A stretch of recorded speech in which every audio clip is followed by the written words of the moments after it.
Good evening. I'm Liz Smith. I'm the event director at Expona, and I'm pleased to welcome you to tonight's webinar, The Journey from Your Speakers to Your Ears, How to Optimize Speakers and Acoustics.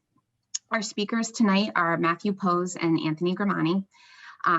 This topic has been in the works for quite a while. I reached out to Matt over the winter and, it was so highly requested. So I'm really thrilled that we have these two accomplished experts to talk with everyone tonight and share some knowledge, and I hope everyone learns something. We're going to go for about an hour tonight. We're going to start with the presentation and then we'll take some questions. So if you have a question, type it into the Q&A function and we'll take a look at those at the end and answer as many as possible. So I think that's it. Anthony and Matthew, thank you so much for being here tonight. Are you ready to get started? We are, thank you. We are. Thank you, Liz. Thanks. All right, well, so I'll start talking since everybody's being quiet. I feel like we're at a stop sign where everybody's like, oh, should I go first? and we're going to do this through the webinar. We're gonna have a good time with this. This is a topic that Matthew and I are both pretty passionate about. And the passion is ultimately about how to create that amazing illusion of being in front of real musicians. We have speakers, we have amps, we have wires, we have all of this stuff, but ultimately what we're looking for is there's music right in front of us. And we've all been in front of the challenge of like, well, there's sound coming out of those, but it doesn't sound like real music. So our main topic here is that journey of the sound from the speakers to our ears and as it bounces around the room and what effect it has on achieving that illusion. And so Matthew and I are going to go through some of the experience we've had over the years of messing with this and some ideas of how to pick the right speaker, how to put it in the right location in the room, and how to deal with the room acoustics so you can get that to all give you the illusion of music. The course overview does get very technical. Actually, Liz wanted us to not just do kind of a basic introduction, but something a little bit more advanced. And so we're going to talk about the concepts of speaker radiation, how they spray out into the room, and then how the sound reflects in the space and how it affects what your enjoyment of the music is for listening rooms and home cinemas. I'll do a quick parenthesis over here. There's a lot of people go, well, you can do something for movie, but not for film, not for music, not for, not true. A good sound system should work well, whether it's playing 2 channels or 3 channels, 4 channels, 8 channels, 12 channels. And there's ways to make this all work for both modes of use. So we're going to cover issues of frequency response and sound power.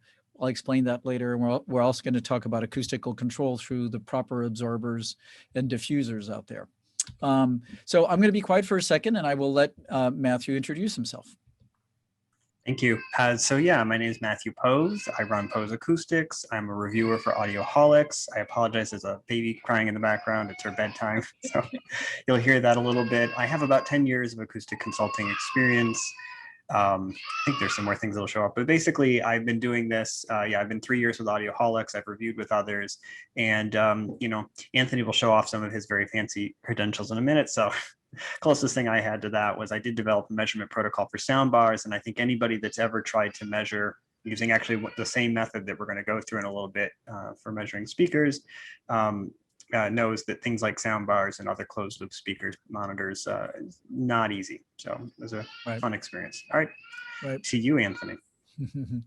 And that is indeed not a cat in the background. It's Matthew's really cute daughter who we've all had kids. Sometimes they go to sleep and sometimes they just don't want to. It's like, maybe she wants to join the webinar. Matthew, you should just maybe bring her up. She wants to learn about speakers and acoustics.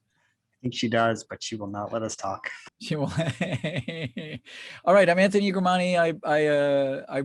I basically work around audio engineering. I have 3 companies that kind of work in the same space. Gramani Systems is a company that makes kind of a new school loudspeakers, new technology and how to design the speaker to do things that we now know matter for sound quality.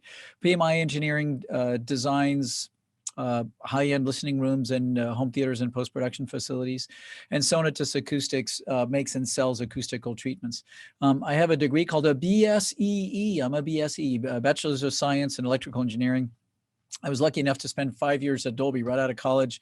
Then I went over to Lucasfilm to run the home THX, the THX and home THX technology group. And then 22 years ago, I left that to start my own companies and have freedom to work all the time because I love this stuff. So I'm lucky to say that I've had 36 years of fun working in an industry that started as my hobby and that I turned into a job. It's great. So I was named top 50 industry influencer by Custom Retailer magazine and top 20 industry personality by CPro magazine. The work I've done has won several CEDIA design awards, and I've made top CEDIA instructor. CEDIA is the Custom Electronics Design and Installation Association. This is the group of folks that come together to discuss how to do custom installations into people's homes so everything's nicely concealed and hidden and controlled. Along the way, I invented this thing called Surround EX. I'm a CDF fellow, an AES member. I have patents, 6 patents, 2 kids. I play the guitar and saxophone. I have an airplane. I have an old car, Morris. I have had many motorcycles, bicycles, and many other toys. All this to say, I don't just do audio, but audio is real passion. So this is a little backgrounder of what Matthew and I were talking about in preparing this, which is, real music is heard by going to a concert hall. It's not an illusion. This is a picture of Concertgebouw in Amsterdam, beautiful hall. You go over there, you take the train, you come in, you give your ticket, you walk in, and the musicians start playing. You're there. Now there's a certain character to the sound reflection in this room. All concert halls have their own thumbprint, and they all sound their own way. But that thumbprint tells you something unconsciously about the sound of the room. You can tell how long it takes for the sound to bounce here and there. And it's a wonderful feeling to be in a room like this that's got a nice bloom. You hear the musicians in front of you, you hear the hall around you, you feel like you're there in full presence in the space. And that's your ears and brain at work.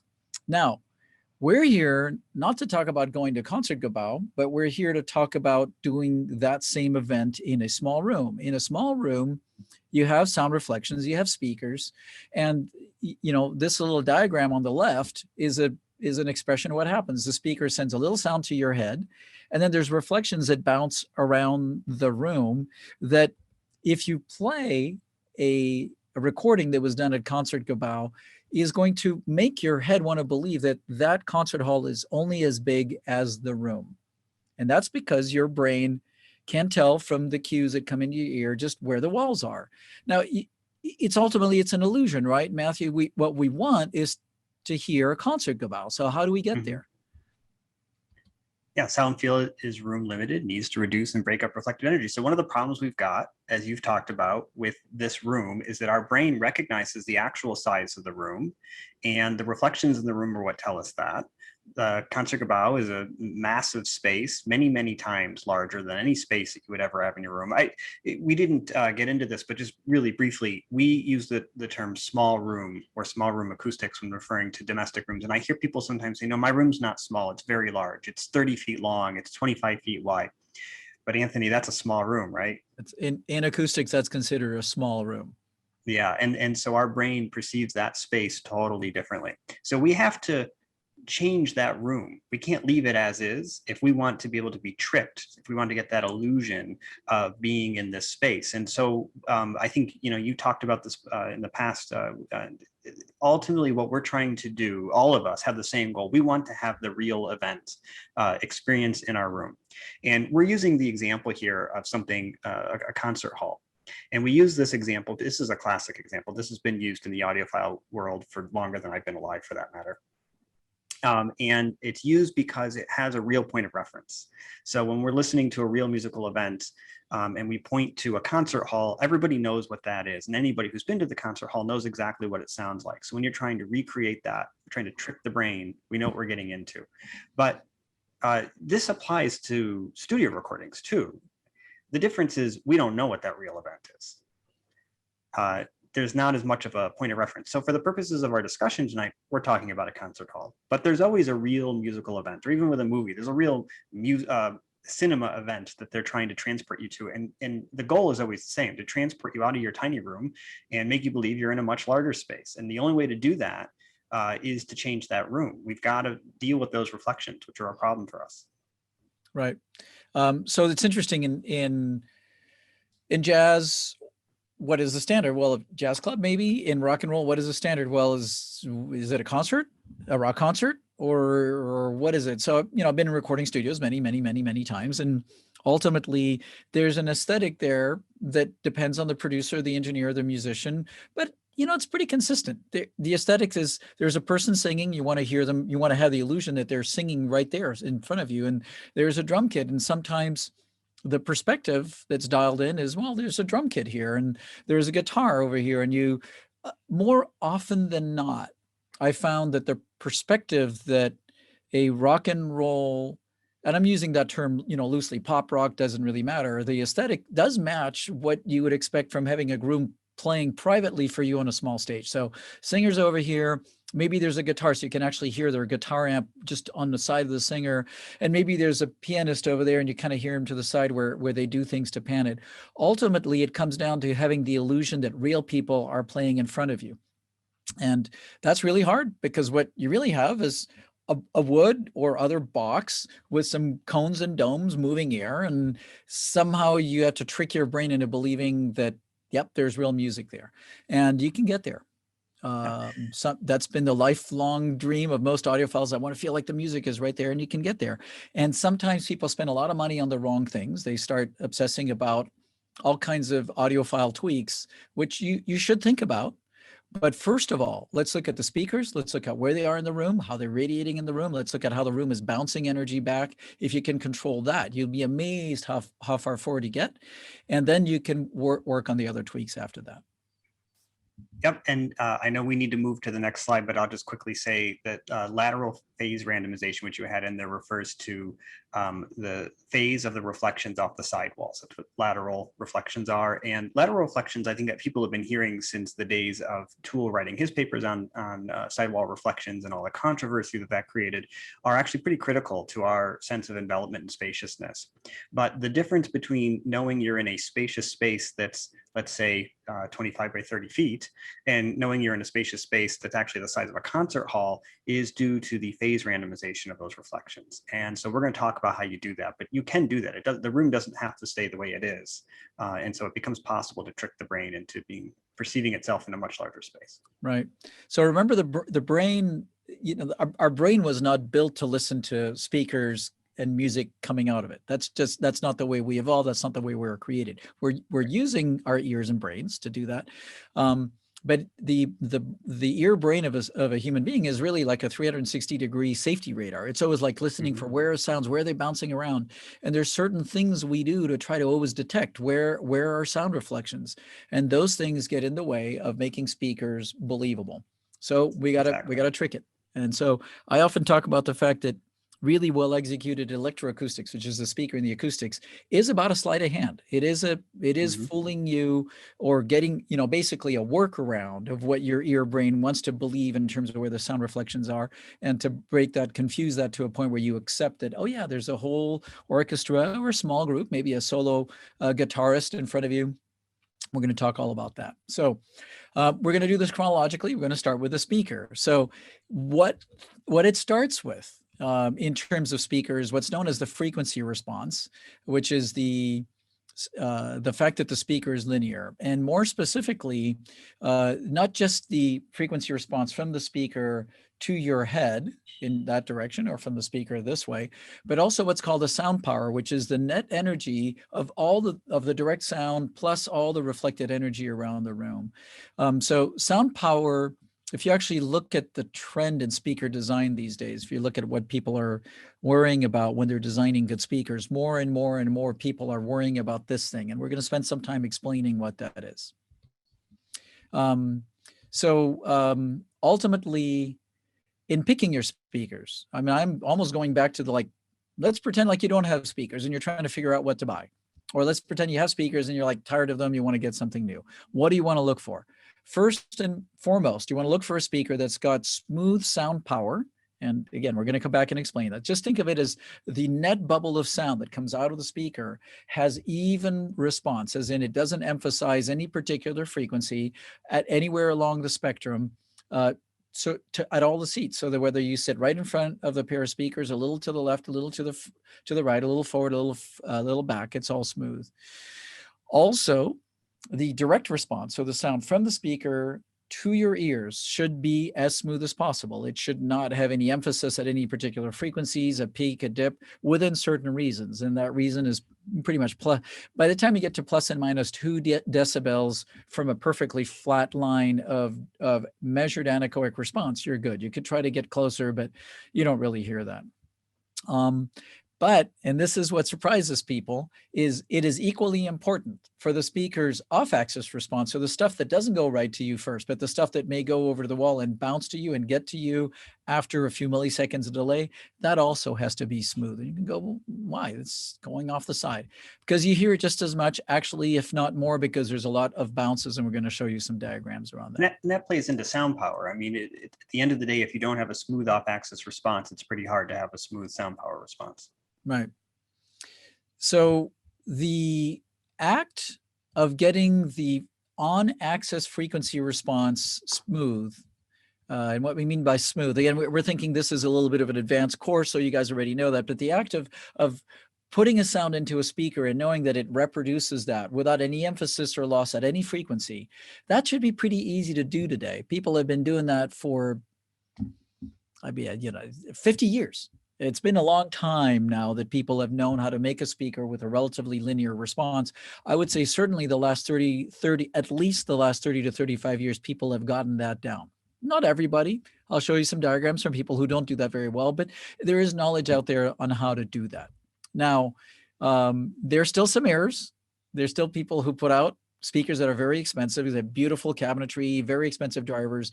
They don't always get the axial response right, but it's generally understood. It is much harder to get the off-axis response to be right because the speakers, they drive sound towards you, and some of them have some limitations in terms of how they go off-axis. There's cabinet diffractions, but largely errors in how the crossover is built that causes that. It's really the directivity matching between the mid-bass, mid-range, and tweeter drivers, or woofer mid-range and tweeter drivers that dictates this too. I mean, one of the differences between well-designed speakers and not so well-designed speakers in terms of getting that off-axis right is that, like you said, it's super easy to get a flat on-axis response. You could take a 12-inch woofer and you could connect that to a 1-inch dome tweeter and get a flat on-axis response, but the directivity won't match at the crossover point that those two drivers would need to match at without either a large waveguide or significant help. And so the off-axis response would typically be quite lousy.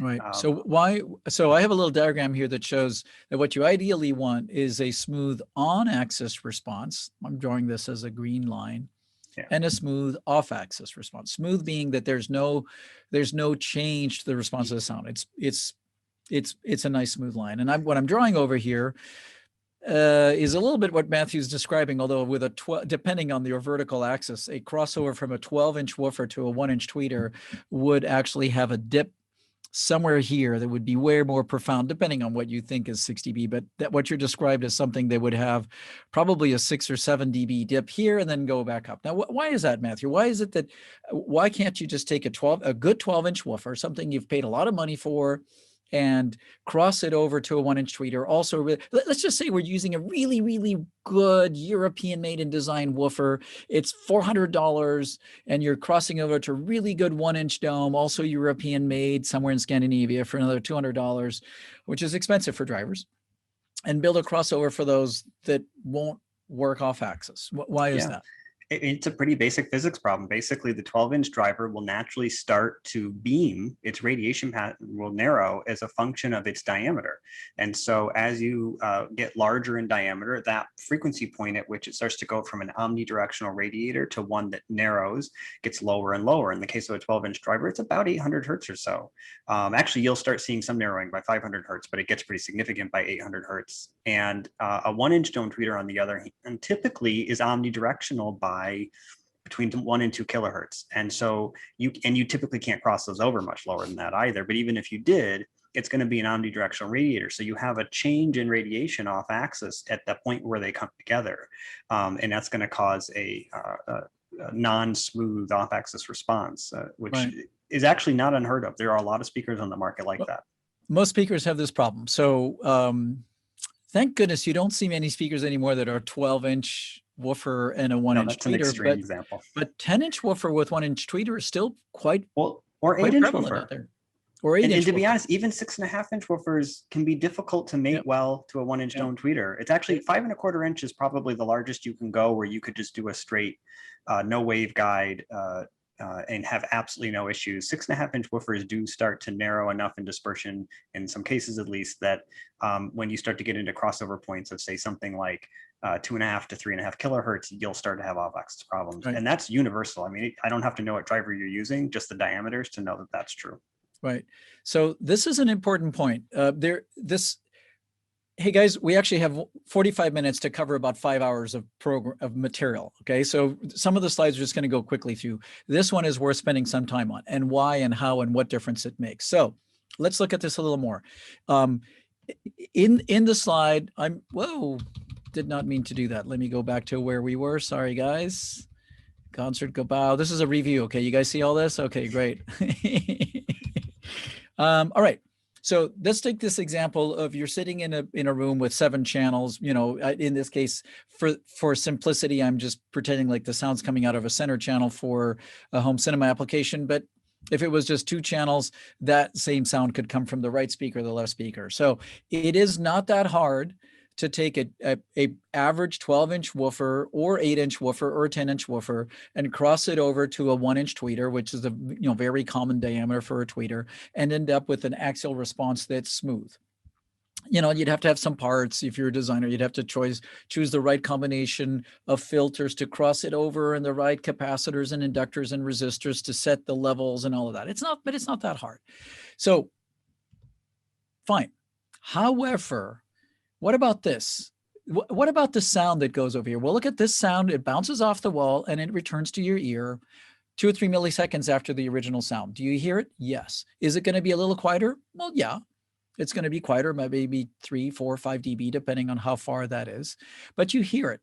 And that same sound bouncing off this wall and bouncing off the back wall all start to stack up to be louder going into your ear than the direct sound, because there's many more of those. And I'm going to show you a diagram in a minute for that.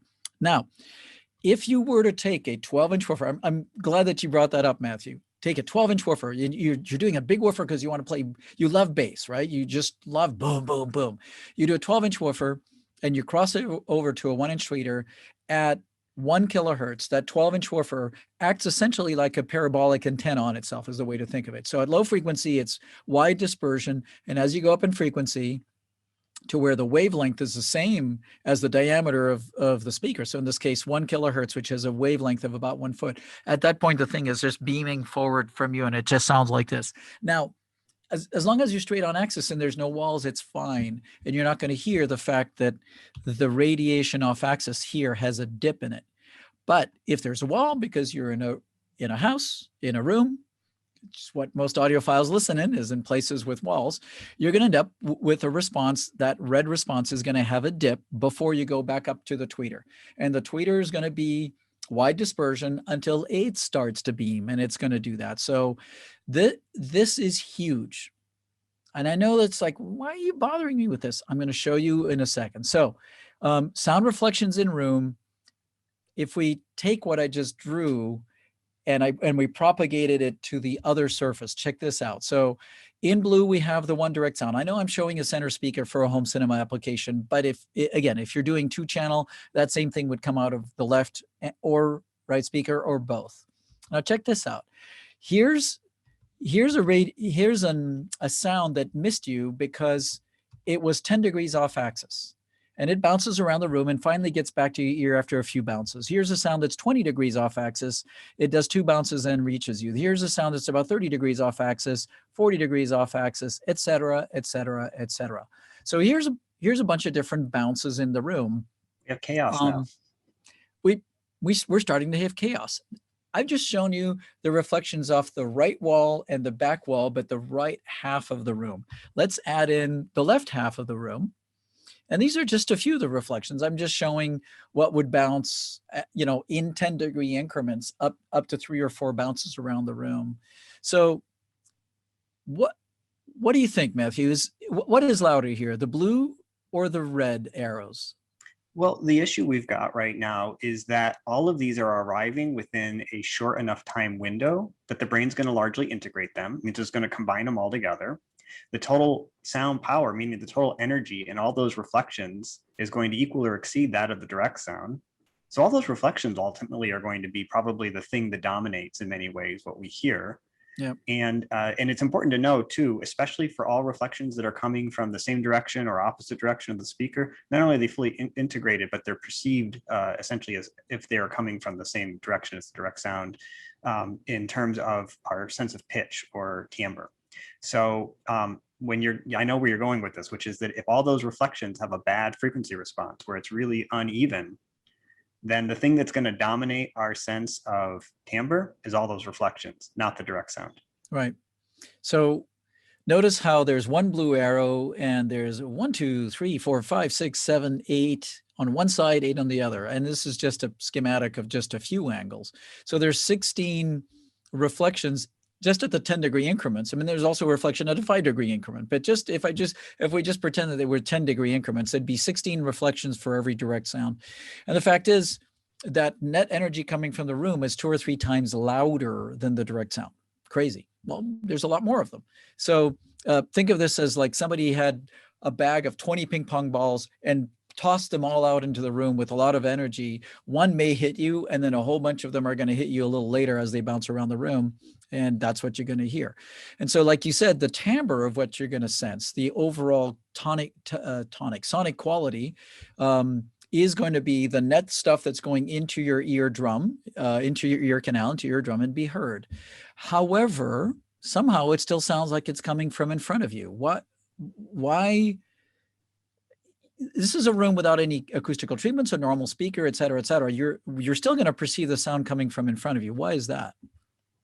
Well, it's the integration issue and a precedence issue. So basically, right. The brain couldn't handle all those reflections and perceive them as discrete and coming from those unique directions. If you think of the classic cocktail party where we talk about people in a room that's very crowded and lots of people talking, the ability to essentially ignore all of those other sounds coming from all around us to be able to hear somebody talking directly to you. There's a similar thing going on here, which is that all of those sounds, pretty much all of those reflections are coherent, meaning that they still remain consistent with the sound coming out of that speaker directly. The brain recognizes that and says, well, rather than telling you and showing you that they're coming from all around, I'm just going to put them all together and combine them because otherwise you're not going to be able to tell what's going on. And the net effect of that is that we hear sounds, even though there's all these reflections, is coming from that dominant direction in front of us.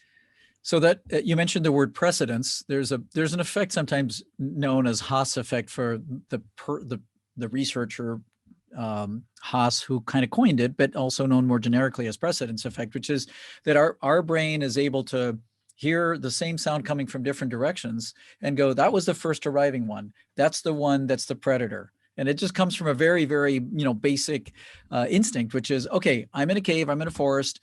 There's a sound coming from over here. It's bouncing around all these trees and these cave walls. I can tell that that's the first arriving one. That's the one I'm going to look at and see, well, like really big teeth, I guess I'm done. Or maybe if it's not that big, I can run or not worry about it. So we're always listening for where's the first arriving sound? Where are the reflections? To be able to integrate that correctly or distinguish that correctly, the reflections need to be the same pattern as the direct sound. So if this is the pattern of what's going to you from the speaker, what you would want is the pattern from all the reflections to be the same shape, not miss any frequencies. And no, I won't give you the middle finger, sorry. Not miss any of the frequencies. And then you can go, okay, these are all reflections. I'll integrate those. The original sound is over here. All the rest of this is telling me how big the sphere is around me. And that's good. And so the net total of the blue and red is what's known in electroacoustics as the sound power. It's the total thing. And it's also been known for, I'm going to say close to 60 years, that to have a good sound in a room, you want a smooth sound power. You really want all of the sounds from the speaker and the reflections and the off-axis sound of the speaker to be as smooth as possible. And I say that long because I've got a book on acoustics and electroacoustics that's that old, 1952, 53 edition, if I remember right, in which there's a little paragraph on that. So that was a theory at the time. It's been proven since then by several researchers that we'll bring up later. So now this business of quantifying the on-axis and off-axis responses of speakers has now become a standard. In professional and commercial audio, you will find that speakers are measured in what's called a spinorama.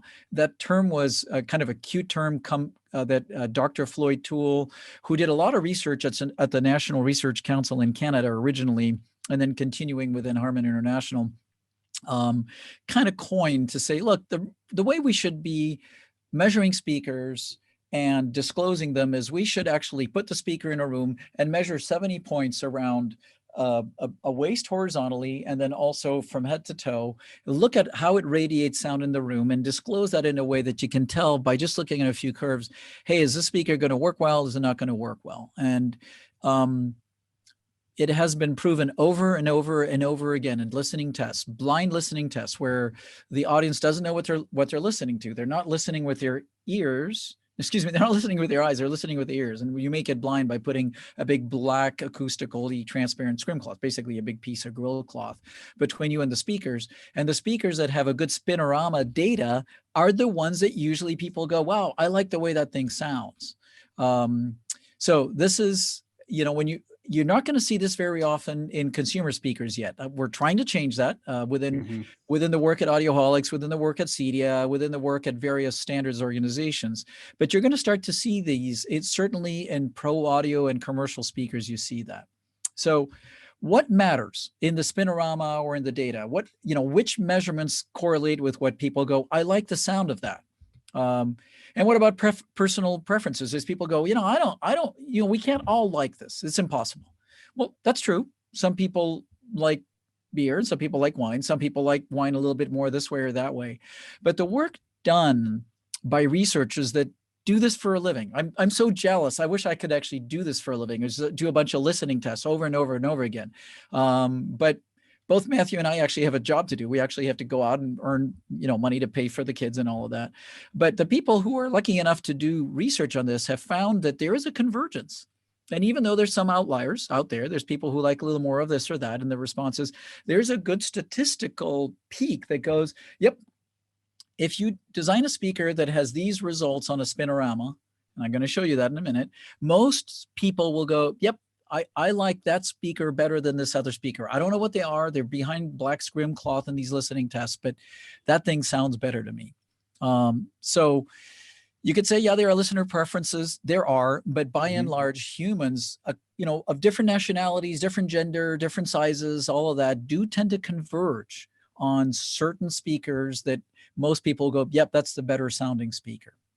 And what I like to point out with regard to the area for taste is that this research didn't really indicate what directivity index level necessarily sounded best. It really focused more on, we'll get into obviously what this is, but other aspects of it. So the smoothness of the directivity index is very important. The smoothness of the response is very important.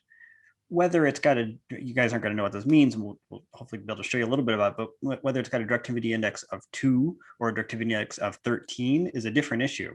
That the research didn't show that one was better than the other, but they do sound very different. Right. And we'll talk about that. Right. So ultimately, is there a standard of data that you can look at when you're going to listen to speakers? Is there a data sheet you can look at before you go listen and go, I think this is going to work better than that. And then you listen, maybe that introduces some bias and that may not be right, but you kind of want to know what you're looking at, So Dr. Floyd Toole et al., which means and others in his group, did this really interesting piece of research. So they compared 4 different audiophile speakers, as in expensive speakers that had received Class A Editor's Choice, top accolades in enthusiast magazines. You would think they're all really good. Well, Here's an interesting piece of data. And this, what I've got here, some slides that I borrowed from Dr. Toole and that were published in an AES paper. Wow. I'm going to say almost 20 years ago, if not more, actually. So this is not new info. A lot of people still are not aware of it. You guys are actually, maybe hearing this for the first time, but check this out. Here's Spinorama data of 4 different speakers. In the Spinorama, there is a line in black here that shows the axial response. So that's just the sound from the speaker to your head or your ears. In green is what's called a listening window, which is not just one sound, but an average of the axial response, 15 and 30 this way and 20 and 20 that way. So that would be a window of what the speaker is sending out towards the listeners in the room. Just to pretend like you're not alone in your room, but you actually have some friends over, you're drinking some nice wine, you're drinking some fizzy water, whatever, and you're listening to music. That's what would cover essentially the audience. In red on this chart is what's going off to the wall. So those are what's called the early reflections, which is not the direct sound, not up to 30 degrees, but actually what's going off this way, that way, that way, that way, also known as the early reflection average. And then in blue is the net spherical average of the whole speaker. That's the standard display in Spinorama. Again, black is direct sound. Green is the listening window, which is sort of a cone. It's actually an oval cone over the listening area. In red is the reflections that are going to hit the side walls here and here, ceiling, floor. And then in blue is the net spherical average. It's a little bit weighted, but more or less. I'll get to the other curves below that later. So, and in acoustical terms, the first reflection tends to be known as first order, second order, third order. So first order would be first reflections. As you get into higher orders, the sound power tends to be what dominates those reflections because they're bouncing off so many more places. Right. So what's interesting is the sound that just misses your ear. I don't know if you guys remember that in my diagram. The thing that leaves a speaker, let's pretend that you guys are the speaker and you miss my ear by just a few inches, right? It's going to bounce off that wall, and it actually take I don't know if you remember, but 4 or 5 bounces before it comes back. So it's not just how far off axis it is. It's a little more complicated than that. But that's true. You're right. Yeah. We do tend to look at what's got just 1 or 2 reflections versus 4 or 5 versus 6 or 7, because these all integrate slightly differently in the ear. Anyway, let's look at these 4 speakers. So here's one speaker. Here's another speaker. Here's a third speaker, and here's a fourth speaker with their Spinorama data. I want to point out that this speaker over here has lines that are relatively smooth. The axial response and the listening window are pretty smooth and identical to each other. The reflection window average is pretty smooth. It's just sort of just a little kind of a copy of the axial response, but turned down. And then the sound power looks kind of like this, but just turned down above 300 or 400 hertz. That happened to be the speaker that most people in this listening test, without knowing what they're listening to, these are all speakers put in front of you, blind, you don't know what they are, you just know it's speaker A. More people like that speaker than the 3 other choices. They're all about the same price, but more people like the speaker.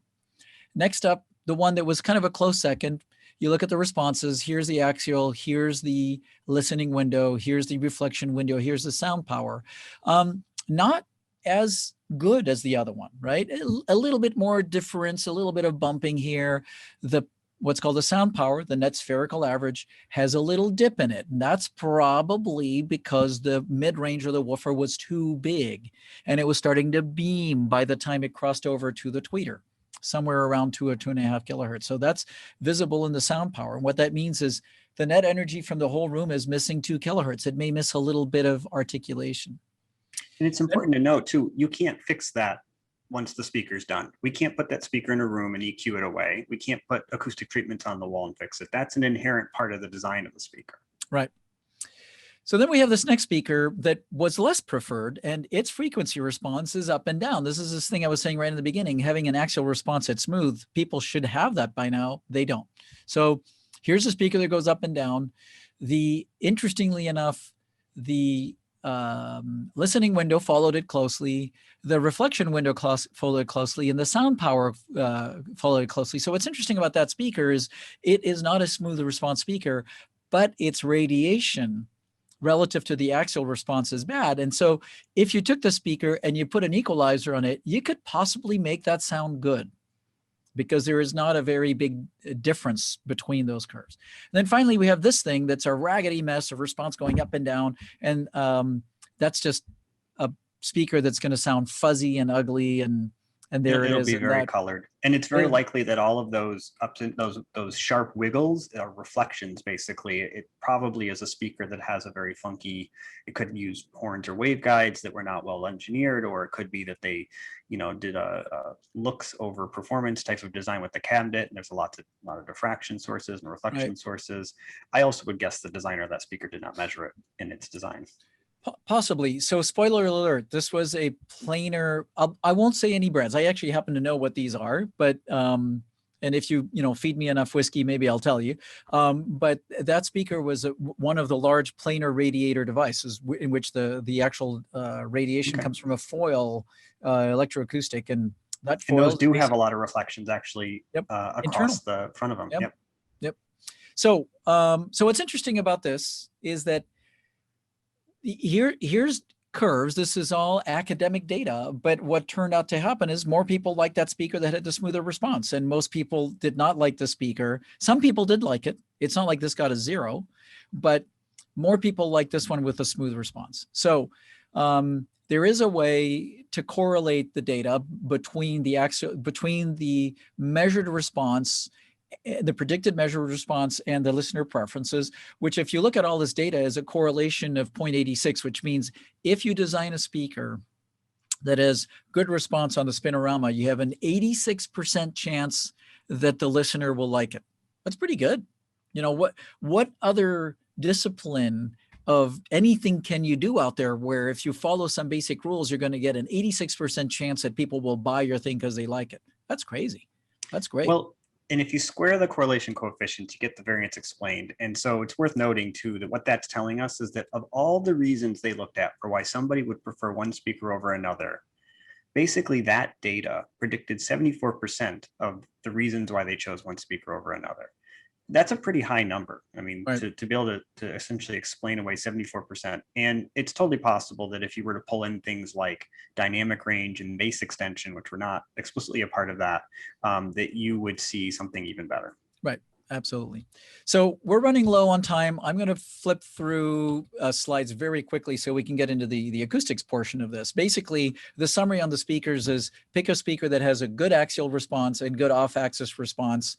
And that doesn't tell you how loud it's going to play. That's a whole other thing. And that's really personal. How loud do you want to go? Well, that's up to you. But basically, believe us, that if you pick a speaker with a good axial response and a good sound power, good off-axis response, it will work better in your room and you will like it better. And so the next thing we're going to talk about real quickly is about directivity. And I'm going to actually go quickly through this to say all speakers have a certain directivity, which means how much they're focusing over frequency. Most speakers have a very broad directivity at low frequency. Somewhere in the mid-range, they start to get kind of narrower, and at high frequencies they get even narrower. And there's different grades of this. And sometimes you'll actually see a data sheet from a manufacturer that shows this is known as a heat map, a directivity heat map, that shows here's a wide dispersion speaker. The way to interpret this is you're seeing kind of the speaker from the top, if this is a horizontal, and it's showing as it's radiating it out across frequencies, it's showing out to 90 degrees in both directions how much it's radiating in the room. This would be the data for a really broad dispersion speaker. Mm-hmm. And this is actually a speaker that I created that heat map and had helped measure it. And it is an unusually wide dispersion speaker. Right. If you look out to 20 kilohertz, how much of it is red? Right. Very unusual. This is more typical, but this is a higher directivity speaker in which at low frequency, it's broad. And then as you go up in frequency, you can see that it's sort of a tongue. Now, what's nice about this is that the directivity, as it grows over here, it goes up here, but it stays pretty constant. So this is what would be known as a constant directivity design. And I also measured this, and I bet, Anthony, that with you can guess the design of the speaker. So this looks like it may have a waveguide. A big one. Yep. Yeah. So it's hard to get this. It's hard to actually make a speaker that as of the point it starts to have directivity, either horizontally or vertically, is constant. And this is extremely important. Why? Because that means that what's going to you and what's going off to the wall is always going to be the same, no matter what frequency and what axis you're paying attention, or you're measuring it out, or you're listening. That means that it's going to integrate with the room better, which is going to give you a better chance of being fooled that there's a bunch of musicians in front of you. Directivity can be expressed by either this heat map or by these directivity charts. So let me just explain this, and we'll hop into the business of acoustics. But this is a measurement. Again, I'm looking at those same Spinorama charts. Again, this is the anechoic direct sound from the speaker to the listener, to the microphone. This is a listening window. This is a reflection energy, just what's going off to the walls. And this is the net sound power. In these responses, when you look at these spinoramas, these two charts represent essentially the difference between the sound power and the listening window. That's the standard in the standards documents out there, in the way the AES and other standards bodies do it. So this curve represents the difference between this and that. And when you read this, this actually tells you what the directivity is. So if we follow it for this particular speaker, at low frequency, it's basically nothing. It's just a broad dispersion device. And then you'll notice that it smoothly and evenly goes up until a point where it kind of levels up, and then it grows again. This predictions will say this is a good sounding speaker.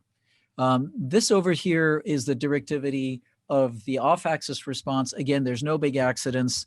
This will be a speaker that sounds good. It's got a flat axial response. The radiation does depend on frequency, but the sound power, although being a little tilted down, is a smooth replica essentially of the direct sound. If you could get to a point where you're trying to pick a speaker and you're going to spend good money on it, if you could actually see a chart like this published by the manufacturer, your attention should be right on this, because that says this person is disclosing transparency. They're giving me real data from which I can tell that they did their homework, and chances are this is going to be a good sounding speaker. There's the axial response. That's the sound power. So I'm going to bypass this. There's a whole thing about how you get directivity, and we'll just have to do this some other time. You know, actually, I'm going to do this. While you're going, okay, go ahead. I wanted to point out, Liz is joining us. I want to point out that this is being taped or videotaped or bitted, and you can come back and watch this at your leisure as I'm clicking through this, and you'll see the slides. Hi, Liz. Hi. Yeah, we'll be posting this so everyone can watch it again. Right. So there's more charts. Shameless plug. This is a speaker my company makes now that shows how we go about the directivity. You'll notice it's really, really smooth, not very high directivity, but very constant characteristics. And I do want to point out one last thing about this is, not only does directivity and smoothness matter, but also there are sometimes some lobes in how a speaker radiates sound. There's some speakers that have a hole or a peak up or down, and you want to make sure you're aware of that, so you're not sitting in a place where you've got a gap of sound. And this is a relatively common thing that happens with a speaker that's a woofer with a tweeter on top and a second order crossover. There's actually a null pointing down. Make sure that speaker, if it's above your seat at a height, is actually aimed down at you. You'd be amazed what difference it makes. And I think, people are probably thinking, I thought I was going to hear more about diffusers and absorbers. We actually were hoping to cover that. We're running out of time, but I do want to mention that at the end of the day, the speaker dominates first, and it's what energizes the room. And so this is what you need to get this right first. And then once you've gotten this right, you need to get the acoustics right. And then once you get this right, the acoustics right, then you can start to play around with the amplifiers and the sources and everything else. But if you treat the room really, really well, if you've got a speaker that has what's sometimes referred to as lobing errors like this, and you have it aimed wrong, there's nothing you can do to treat the room to fix that. So I'm showing here what's often known as a Diapolito array, named after Joe Diapolito, that wrote a really interesting paper about the benefits of this. It's not his fault, but when you see a speaker that's got two woofers and a tweeter in the middle, know that somewhere between, let's just say, about 800 or 900 hertz and about 3,000 hertz, wherever is the end of the crossover, there's going to be some lobes. There's going to be some peaks and dips. You want to make sure you're either right on axis of the tweeter, or if the tweeter is above you, that you point that speaker down. If it's below you, that you point that speaker up. And this is a common speaker you'll see in center channels for home cinemas. When that thing is laid down on its side, you got to sit right in front of it. Well, what happens to the person sitting to your left or to your right? They have bad sound. Don't use those for center channels sitting on their side. Okay, Liz, can we just take, I know we're really low on time. We just have 10 minutes and there were some questions and answers. Can we just blow through a few slides on the acoustics? Yeah, go for Matthew, it. That's what you're good with everyone's that? here for. I'm good with it. Baby's sleeping now. Okay, excellent. So Anthony lulled her to sleep. So we talked about speakers, and like Matthew said, is if you want good sound, you got to start with a good speaker, one that has smooth frequency response, smooth off-axis response. But then that speaker is going to bounce around the room, and then we want to do something to control that, not eliminate the bounce. I'm going to make a point a bunch of times, which is we do not want to eliminate reflections from rooms. We want to control them. We want to control them in a way that they're making our speakers sound better. We want to make that work in concert with the speaker. And it goes back to that illusion idea, because if you got rid of them, then it would be like you're outside in space, actually, at that point. With no reflections, there's no way. You're not perceiving yourself in a large room, you're perceiving yourself in no room. So we need those reflections. And if you don't have reflections around you, the brain also goes, well, where? I'm in a concert hall, where's the reflections? It doesn't work. You can hear the music, but it just doesn't have that envelopment that you expect. So why talk about acoustics?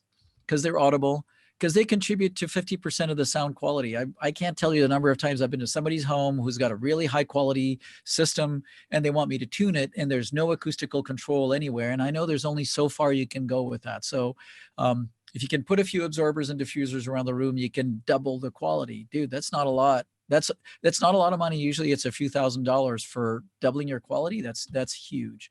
So acoustics are fixable and they can actually save you dollars. You can stop spending money on really, really expensive other accessories and put a half or a quarter of that into acoustical treatments and get really, really good sound quality. Well, and people get really hung up on acoustics because they don't like the idea of hanging these panels, or they don't know where to hang them. And at the end of the day, they don't have to be ugly, and where to hang them isn't as hard necessarily to figure out. There's some tricks basically to that, and there's lots of ways to hide them. But go ahead. I know we're out of time. So ultimately, it is a final frontier, and I call that it shouldn't be, but it's a thing that people are thinking about last, and they should think about this second after they've decided what speaker they're going to pick. So this is something I added. I just wanted to make the point that one of the reasons why I think that you don't see more of this is that it's a little bit harder to implement than some other component upgrades. I mean, at the end of the day, changing out an amplifier is easier than a lot of what we're talking about. Right. And part of that, though, comes from, I think, even though Anthony and I and others have tried really hard, as an industry, I don't know that we've done as good a job as we could have communicating the importance of acoustics and how to do it well to basically enthusiasts like the rest of us. Right. It's crucially important. So I like to talk about this concept of the acoustic interface. And I use the word interface because we a typical system of sources, preamps, equalizers, if you're lucky enough to have them, and power amps, there's all this electronic interface, and there's some really, really good wiring, and the output stages, the input stages all interface correctly. And you're going to take this pristine sound, plug into a speaker, and throw some sound in the room that's essentially out of control. And we're going to talk about how to control that acoustical interface, right? So the reason it's out of control is you've got all these bounces. We showed that slide originally with a speaker, the continuum goes now into the room. So we want to do something to, again, not eliminate the bounces, but make sure that they are working together with the speaker. So let's look a little bit more at some other views on this acoustic interface. Imagine you had a speaker producing a sound that was nice and even and round, like a sound of a gong. Bong. That same speaker with a bounce, now you have bong and the second bong coming from other places. It gets a little clouded up, more reflections, more clouding, more reflections, more clouding. And at some point, uncontrolled reflections just make a mess of your sound quality to where you end up with this big blurred image in the middle. You can still recognize it as a gong, but it just doesn't sound right. And so we're going to take just a few seconds to talk about what you do to make it sound right. So ultimately, if you put, actually, we've already covered this. So let me go forward. We've talked about this. We don't have time to talk about this. This is a cool one. So if you look at what's called the impulse response, or you look over time at the character of a sound like a hand clap or anything that's percussive, the direct sound's going to hit you, and then there'll be reflections around, and those reflections will come at different times, and there'll be big gaps, or they may be big clusters together. That's not the sound you hear in a concert hall. In a concert hall, you hear the musicians, and then you hear all these reflections that are all multiple, and they're all smoothed out, and there's a free field character to it. This is ultimately what we want, is a nice, even, smooth decay between the direct sound and then some reflections of the room that are all continuous and are like a smooth sauce, essentially, to accompany your favorite dish. So we don't want to eliminate the reflections. I've said that already. And we don't want to eliminate them, because if you sit in a room and you can see the walls and there's no reflections at all, your brain goes, what's wrong with this? So we don't want to do that. We do want to preserve some. So this is typically what we found to work. And there's different versions of this recipe, but you want to lay a few absorbers and scattering devices around the room, not everywhere, typically about 15 to 20% of the surfaces with something that's fibrous and absorbs the sound, and another 15 or 20% of devices that scatter the sound, so that you hear the direct sound, and then the reflections are either absorbed or scattered, absorbed or scattered, absorbed or scattered. Sometimes they're reflected, sometimes they're not. But ultimately, in your mind, this is like sort of the last slide we're going to cover. I would like to encourage you to think that what you have from sitting in the room is direct sound and some reflections. Some of them are absorbed, some of them are scattered, some reflections, so that in the end you get a sense that there's a direct sound and there's a smooth crescent of energy, a nice buttery croissant of energy around you. And usually found that if you look at your wall on the left and you say, okay, I'm going to assign about 15% of that to put some absorber panels, kind of evenly distributed around. And you look at your right wall and about 15%. You look at your ceiling, you look at your back wall. And then between those, you put some various types of diffusers. And there's a lot of different types out there. You're going to end up with something that works well. Not much more than 15% of absorption, not much more than 15 or 20% of diffusion. There is such a thing as too much, just like in cooking. You can put too much salt or pepper, and that works. So that's a kind of real summary of this. Let me see if there's any other diagrams I want to go through here. There's a picture of a room that people might appreciate. And then Liz, I know we've gone up to the end. Do we have the ability to go over a little bit for questions? Yeah, if you both have time, I have time, so. I'm okay with that if everyone else is, and I apologize. We had too much content. I think we had way too much content, but this is interesting. Liz, you need to have us back again. I think that's the reason. Yeah, we got to do this again. I think we might need a part two, if you're willing. And we'll gladly do that. This is a whole discussion about bass and bass reflections in the room, known as standing waves, which are extremely critical and really difficult to control. So I'm flipping through those slides. And, you know, I added this at the last minute just to say that, hey, if you do it right, your bass can be right. And it does usually take either 2 or 4 subwoofers. But also the conclusion on the bottom is, if you want to do it, there's 6 points, and we need a bass management webinar. Okay, so let me flip forward into this. Again, I'm fast forwarding this, and you can go back later and look at the webinar. You're going to have this on YouTube or where, Liz? On YouTube, on the Expona YouTube channel. And I can let everyone, on YouTube, and I'll email everyone. And I'm seeing notes in the chat to continue. So if you guys want to cover a few more slides. Continue. Yeah. All right. So this is one recipe that works. If you look at the left wall, there's a suggestion for where to put absorbers. I'm pretending that that's you sitting in this chair with a blue outfit, red socks, and a red hat. And then over here is a hemi disc diffuser, something that scatters the sound only on the horizontal plane. And back here are hemisphere diffusers, things that scatter in 3 dimensions. This is one suggested layout, which is only 3 panels out of the whole wall. It's not that much. Here's a suggested layout for the right wall. Again, 3 or 4 panels. Here's a back wall suggested layout. And out of this, you'll end up with a smooth decay. And here's a rendering of what that could look like with some treatments. These are absorber panels. These are hemi You've probably heard of hemisphere, which is what these things do. The sound that hits us gets scattered out in a hemisphere. This is hemidisc, which is half of a disc.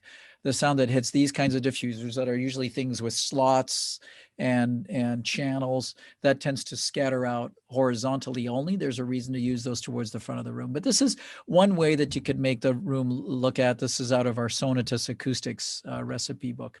So I'm more than happy to keep going with the slides or pause and take a few questions. What do you think, Liz?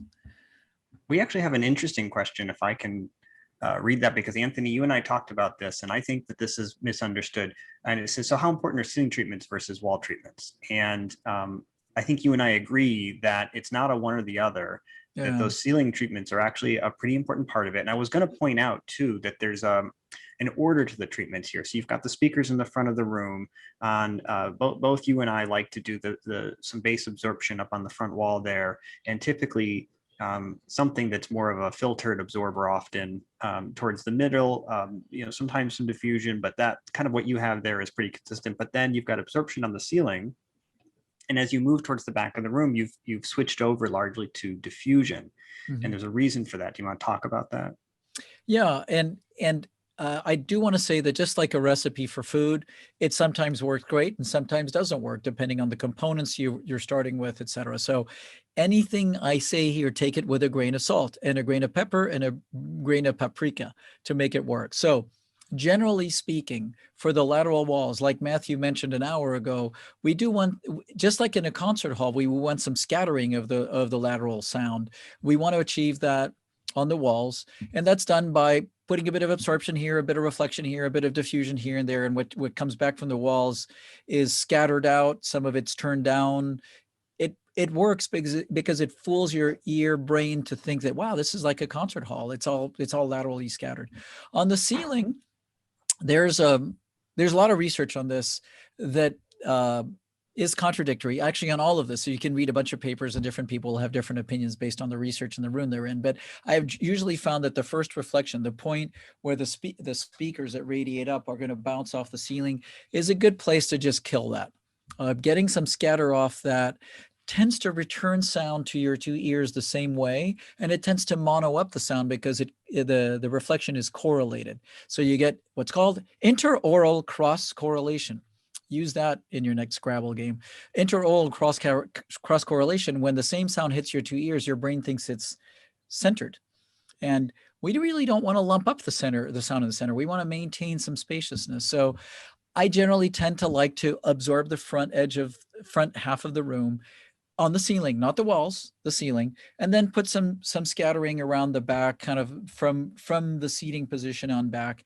And sometimes you'll see me put some absorbers also in the middle up here, but generally scattering towards the back of the room makes the sound that missed you and goes up that way, gets scattered around and come back like in a concert hall. So in a concert hall, musicians are playing, the sound passes you, it blooms around, bounces off the balconies and things, and comes back to you uncorrelated, scattered out. And that's what that does, is it fools your ear brain into thinking, wow, that's a nice, smooth, misted out scatter. I guess I'll believe that I'm at Vienna Philharmonic or Avery Fisher Hall, somewhere that's bigger than it really is. That you were showing like an ETC graph earlier. So that graph of the reflections in the room was showing how they were decaying over time. Yeah, and you want it to be nice and smooth.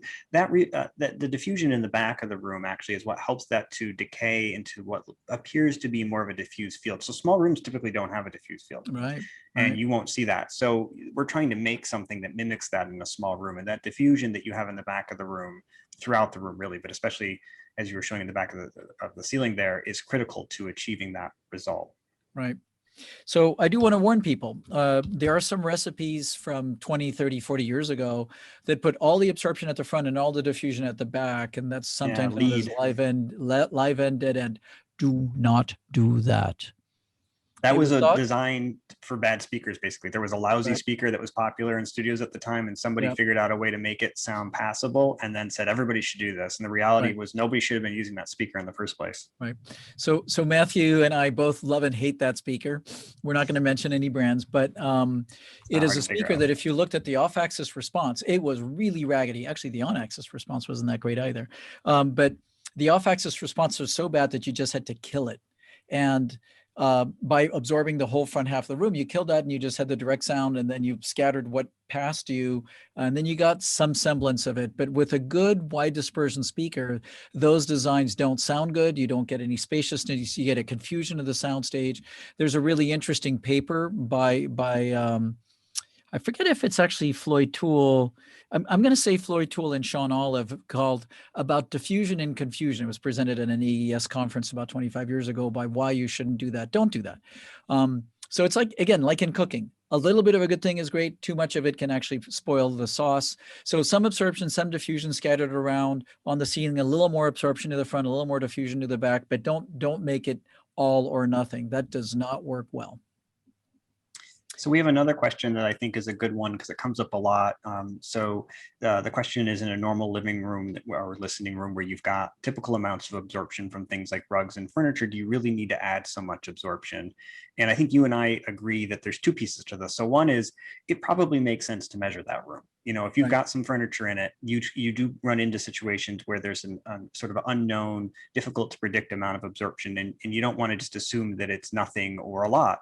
On the other hand, rugs are not very thick, and so they tend to absorb primarily at high frequencies, and furniture is unpredictable, but it's going to definitely absorb some, but not necessarily in the right places. So at the end of the day, there's a target. It kind of depends on what you're looking for. I know you had originally put into our slides that the target RDT, the decay time, is around 0.3, and that is a good target that's commonly used. I like to say to people that, you know, it depends what you like. If you're kind of more like Floyd Toole, you might even like it closer to 0.5 seconds. And the reason is that as you get to the higher decay times, it tends to have a more, well, you and I use a not so nice term, spacious, enveloping, but less precise soundstage. And so some people really like that. And in those cases, you would want less absorption. But in a lot of living rooms, I just measured one recently from well, it was Gene De La Sala from Audioholics. So his living room has normal furniture. It has rugs in it. There's some curtains and stuff in there. And it came in at around 0.65 seconds, which is a little high. Now, the room doesn't sound bad, but it's a little high. It's overly spacious for me. And that's a room where I probably would put some absorption in to bring that down. You know, even while his theater came in right at target, about 0.35 seconds. So I'm looking at the questions. There's amazing questions. Can we go for another 2 hours and answer all those? I wish we could. I'm gonna go ahead. Oh no, I was going to say we had. I'm sorry. I was going to bring up. I'm actually. Yeah. Go ahead. Sorry. No, you go ahead. Liz is in charge. We got to let her talk. No, you pick a question, and then I had a couple from earlier that we emailed before that I wanted to make sure we covered. So I'm going to answer a question that's an odd one that I love. There's a Michael Louise asked, I have a room that opens up to a foyer next to the right speaker, no wall for 7 feet from the front wall, stereo setup. Any suggestions? That sounds like a kiss of death for audio, and it doesn't necessarily have to be. Here's the deal. So Michael, I'm assuming what you mean is that one speaker's kind of got a wall near it, and the other one, it's all open. And you would go, well, that's completely asymmetrical. It can't possibly work.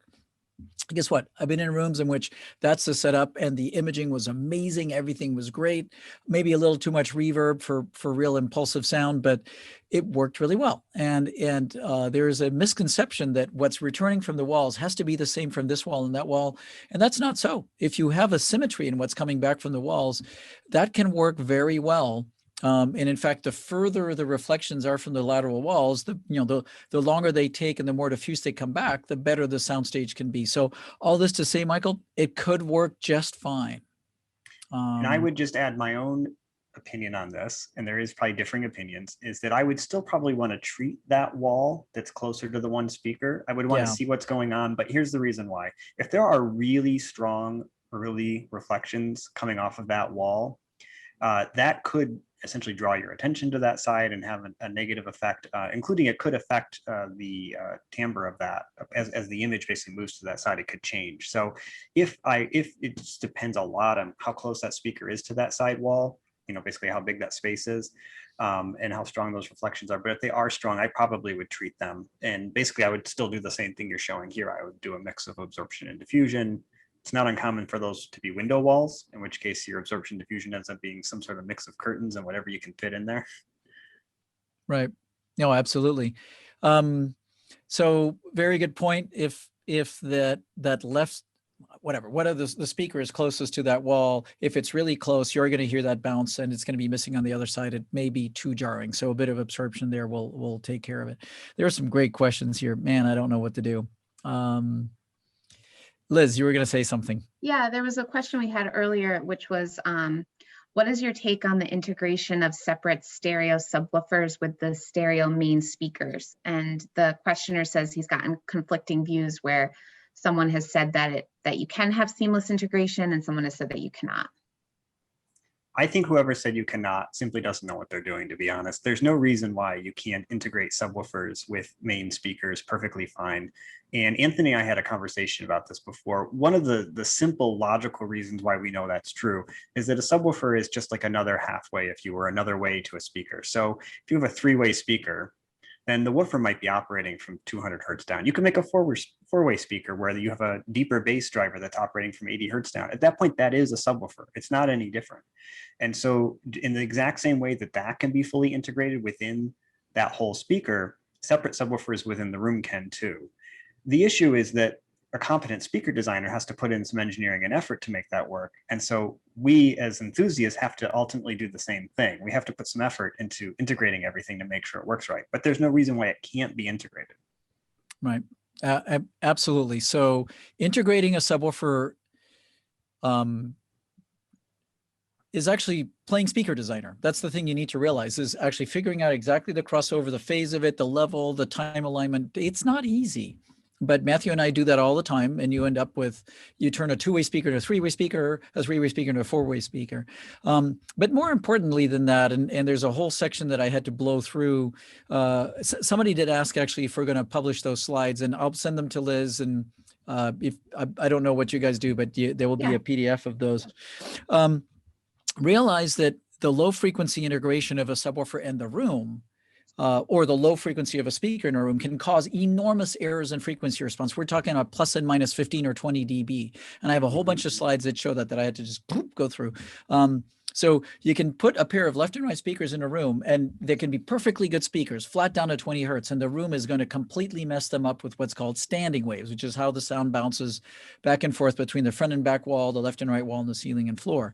And if you, instead of putting the speakers where you want to get at the image, if you actually separate out the bass and put the subwoofers in different places that are less susceptible to standing wave gain or standing wave interactions, you can actually have good bass and good mids and highs. And that's one of the things I love about subwoofers, is you can move the bass to different places as long as it's crossed over correctly and it's a good subwoofer and you know what you're doing in terms of the integration. You can end up with the best of both worlds, which is good bass and good imaging in the mids and highs. And it's virtually impossible to do with just a pair of speakers on their own.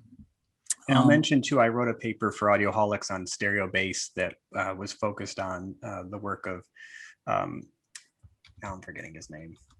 Anthony, you're gonna have to help me. David Griesinger from Griesinger, thank you. Yep. He's done a lot of work in that, and he turned me on to the idea. So if you're really curious about how to do that, so there is debate about how important stereo bass really is, but it's the term that I like to use is spaciousness. It can add a sense of spaciousness basically from the low frequencies. And so the point is, again, not only are there lots of ways to do it, including the more traditional way that Anthony and I typically do, which is a subwoofer possibly in the corners or the sides or the front and the back. This one relies on heavy lateral separation of the subwoofers to the left and the right in order to actually, and then they are fed a stereo signal in order to provide that. But the point is, if that's what you want and you're really looking for good stereo integration at low frequencies, it absolutely can be done. It just takes a bit of effort. Yeah. And it's the interesting thing about that is it's hard enough to get a group of subwoofers playing in mono to produce good bass. Once you get there, you can try to do things with separating them, knowing that most of the bass you're going to hear is actually common. It's the same signal on the left and right speakers, but you can go to the next step. But if you don't first have an integration of the subwoofers to the room correct and to the subwoofers to the speakers correctly, you won't get stereo bass. It's if the response is bad, the whole stereo effect is going to be blown. Yeah, the ceiling reflections actually tend to be what kill the low frequency, that bassiousness effect. So it's one of the reasons why both of us like to treat the ceiling and actually like to treat it with something that's capable of some low frequency absorption. Is they're just not useful reflections. Right. Can I take one more question? Sure. Liz? Yeah, go for it. So, I mean, I don't have to be anywhere anytime soon. I'll just keep talking until Liz says, okay, we're done. We're out of here. Bye. Oh, let's do another like 15 minutes. There's lots of questions, so. Sounds great. I answered live and then the question went away. Somebody had asked, okay, I have a listening room. It's got a big 10-foot window. I want to put a big drape on it. What do you think? It's like, well, what I think is this: drapes, and that used to be in the slide presentation, we took it out. Drapes are unreliable absorbers. Sometimes they offer a lot of absorption, sometimes none at all because they're too thin. They're often too close to the glass, so they don't really work right. But assuming you had a nice big thick drape in front of your window and it was 10 foot by 8 feet, that's too much absorption. That's like a giant black hole on the left side of your wall or the right side of your wall. So that's too much. It's 80 to 90% coverage of that one wall. Yeah. And so what you need to do is to come up with a way to cover that window without over absorbing it. So there are materials, including these honeycomb shades made by some of the manufacturers out there that have absorption to kind of a lower coefficient than a big, thick, heavy drape. Or what we do when we're building these things custom is we actually make a drape that's multi-layered, in which the back layer is a blackout layer. The front layer is whatever decorative fabric you want that needs to be acoustically porous so the sound can get through. In the middle, there's just strips of thick flannel. And so the drape is only 20 or 30% absorptive because the strips are only 20 or 30% of it. The rest of it is reflection that's all curled around and scatters out the sound. It's expensive to make because it's a custom made drape. And if you guys have ever priced out a custom drape, you'd be amazed how much drape makers charge. But hey, if audio is important to you, do that.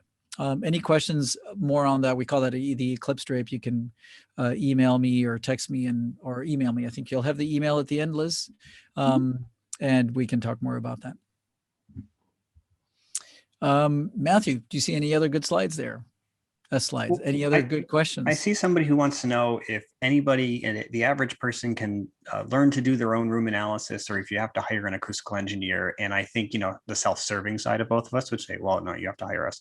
But the reality is, I think that if somebody's willing to sit down and take the time to learn this stuff, especially if they can find somebody like one of us who's willing to sit down and help them, absolutely anybody can learn at least the basics. I mean, it does take, like anything, decades of experience to become an expert, but that doesn't mean you can't learn enough to play around with it with yourself. I actually provide a service where people can pay me for my time, and I will help them through measurements and teach them how to interpret those measurements. Because as far as I'm concerned, I have no problem with people wanting to learn this stuff on their own, and it's not affecting my business. I have plenty of clients still.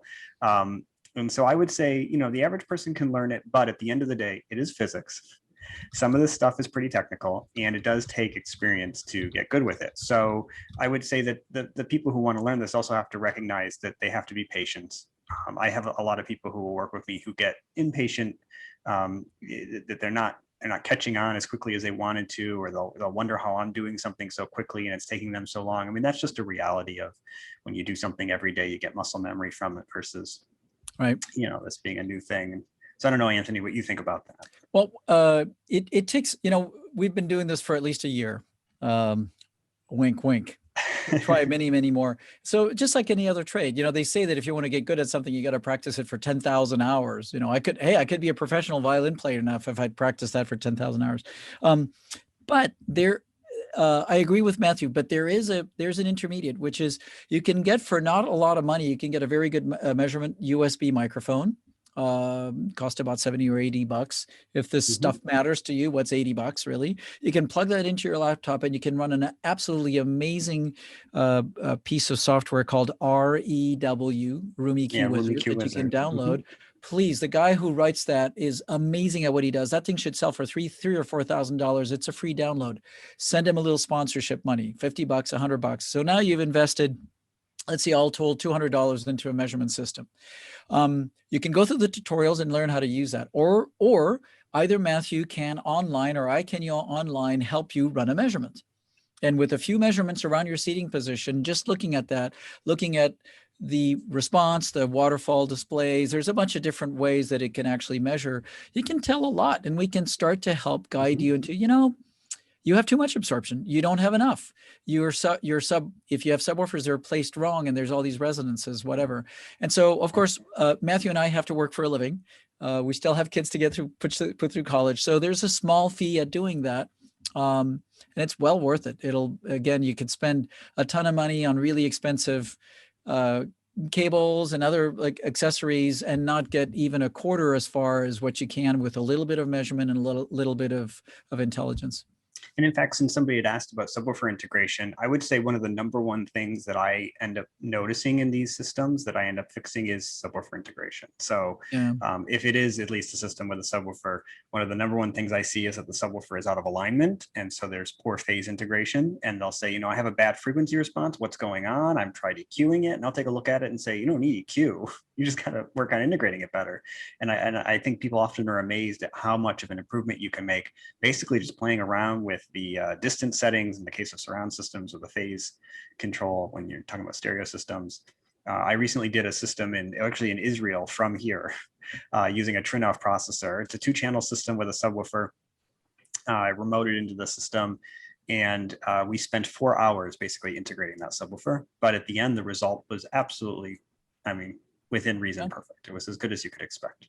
Yeah, I just calibrated a system in Belgium from Argentina by go. remote. And you can do it. You do need somebody on the other end who's listening, moving the microphone around, works with you and goes, yeah, I like that. I don't like that. This was a complete immersive audio system with 11.4.4 channels, and it all worked out by remote. It's amazing. It's amazing what you can do with computers these days. There's another interesting question. I'll address that quickly. Bernie Williams asked, does the Spinorama capture all of how a speaker sounds attributes? I've always thought of speakers as being highly individualistic, just like people voice.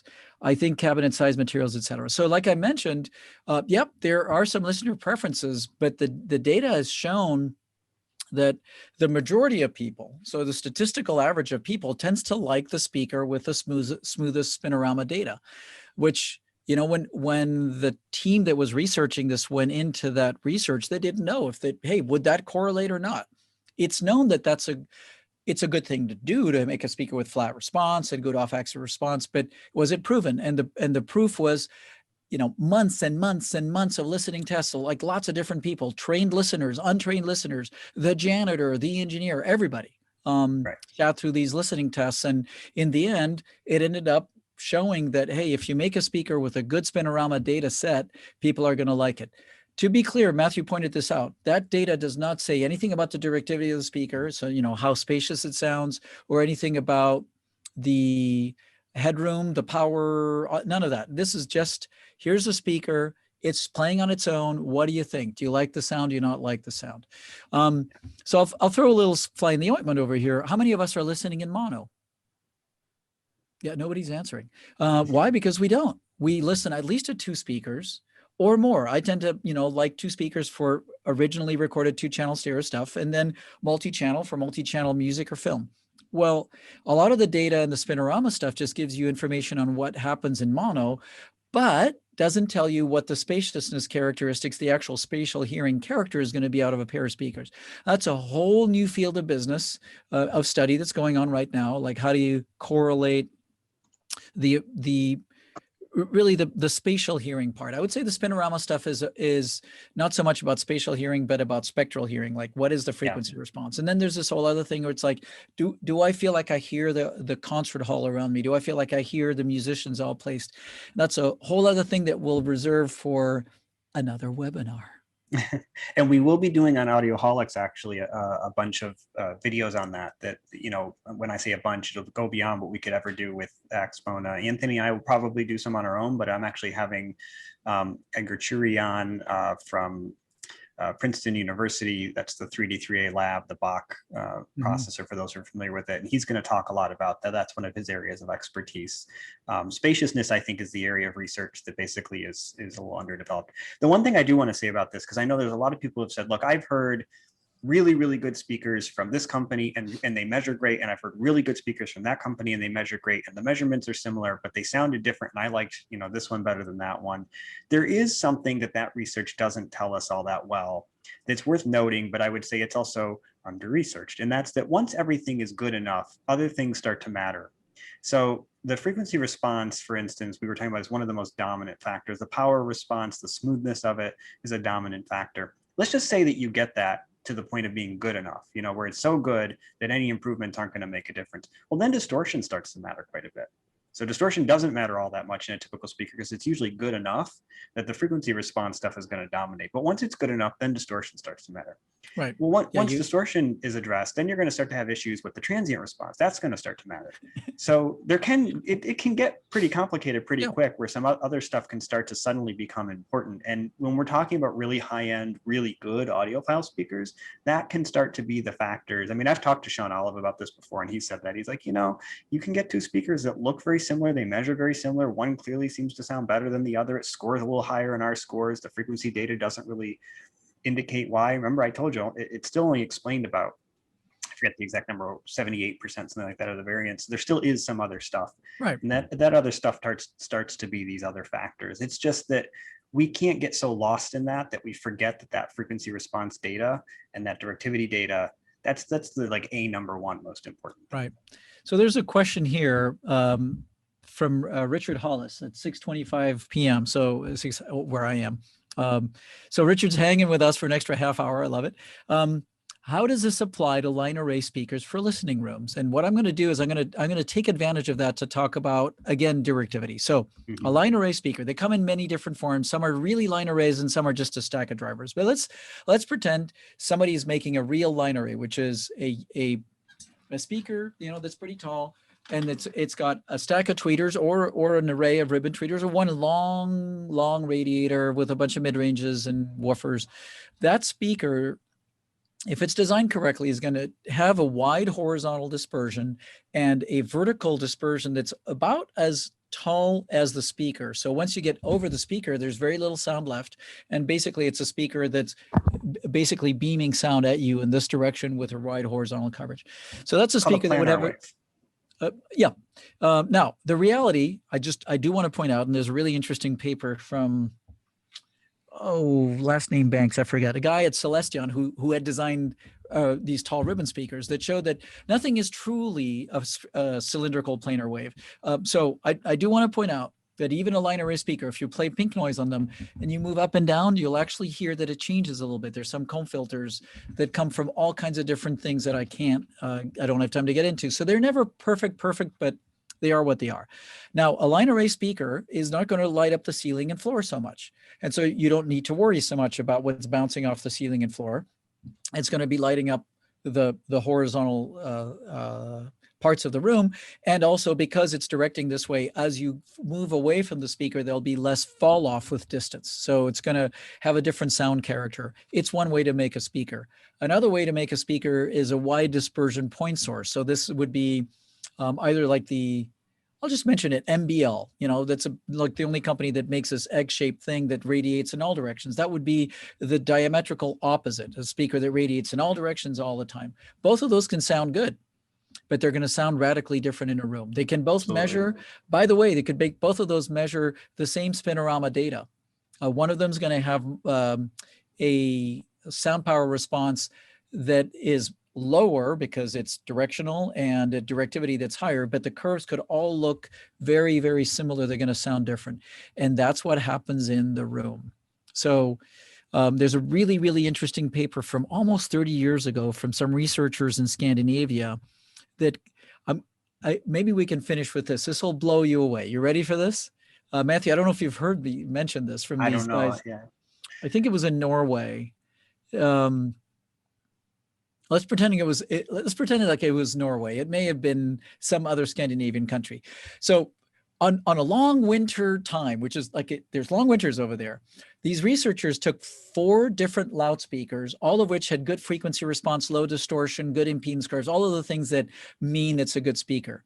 They put them in an anechoic chamber, big anechoic chamber. They put an actual acoustic test microphone in front of them and put a preamplifier on those speakers. So imagine this: source goes to a power amp, goes to a speaker. There's a microphone about 2 or 3 meters in front of that, so it integrates correctly. 2 or 3 meters is 6 or 9 feet.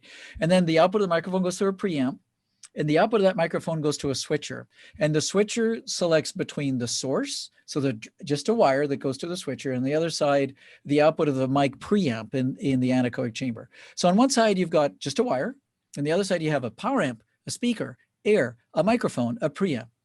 and you can switch between the two. You can listen to the output over headphones or in a speaker somewhere in a listening room. And those 4 speakers all had good axial frequency response. And what they showed is you could not tell the difference between source and speaker of either of those 4 on a blind A/B testing where somebody's going A, B, X. Let me guess which one it is, whether it's the wire or the amplifier, speaker, microphone, mic, preamp combination.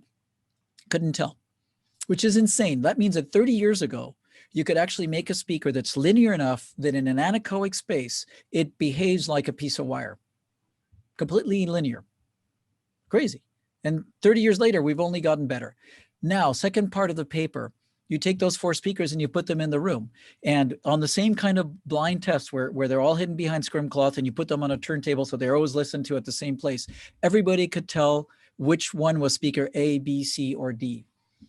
And the reason that is they chose intentionally speakers with different vertical and horizontal directivities. So one of them was a tall, what I call tapered array. Tall speaker, pair of woofers, pair of mid-ranges, a tweeter in the middle. The other one was a point source. The other one was a big line source and then a plater device. I forget what they were. And the difference between the speakers in the room is the echoic character, as in what the room is doing to your speaker. Mm-hmm. Again, in the anechoic space, all 4 of those speakers could not be distinguished from a wire. They were all linear enough.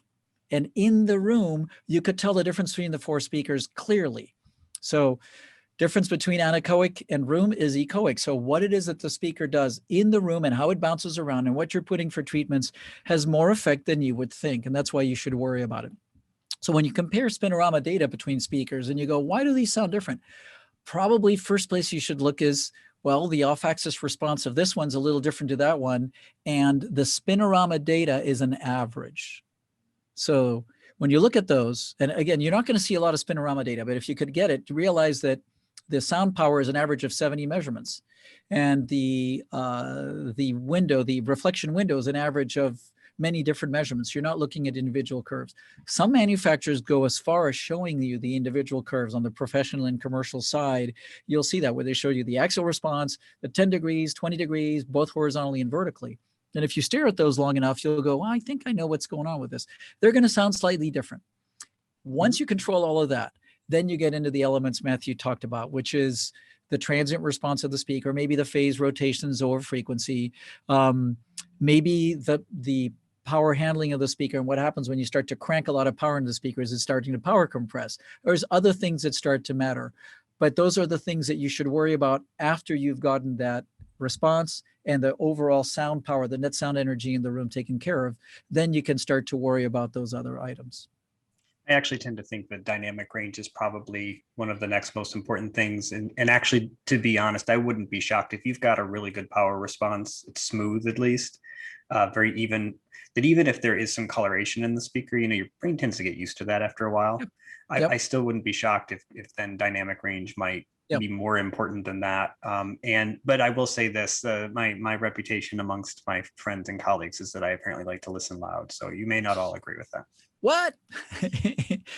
So I do agree with what you're saying. And everybody that's worked on that science that Dr. Toole really led has said the human ear is very adaptable. Even a speaker with those tests are all done as A/B comparisons. Any one of those 4 speakers, if you listen to them on their own, not the ones from the test in Scandinavia, but the ones in the charts I showed up, any one of those 4 people will go, that's a great sounding speaker. Until you put them as A, B, C, D comparisons against each other. And they're like, whoa, I didn't realize this one didn't sound great. I like this one better. So that's because we're quite adaptable. We get used to the response errors. We're not adaptable when it comes to spatial hearing. Right. If Diana Krall sounds like she's this big or fuzzy, she's going to sound fuzzy and you can't adapt to that. So that's where I feel like that's the next frontier is the spatial part of it. Because your ear just doesn't start to create a sound stage where there isn't one or widen it when it's too narrow. So, and I really agree with you that the dynamics are important. I'm a big fan of speakers that have higher sensitivity and have enough power to drive them. There's a question about that.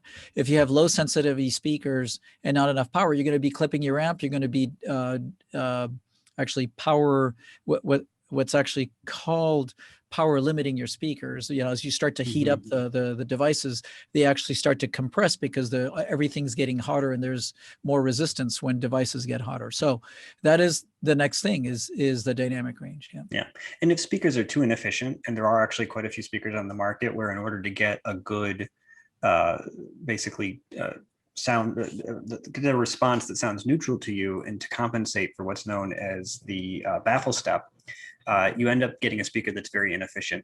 There just isn't enough power in the world to get that thing. I mean, the speaker will compress before you could possibly get it as loud as it needs to be. So you say like high sensitivity speakers, and I know some people are like, well, I just give it enough amplifier power. But if you've got a little bookshelf with like 82 dB sensitivity, you can't feed it 5,000 watts, which is what you need to get to realistic levels.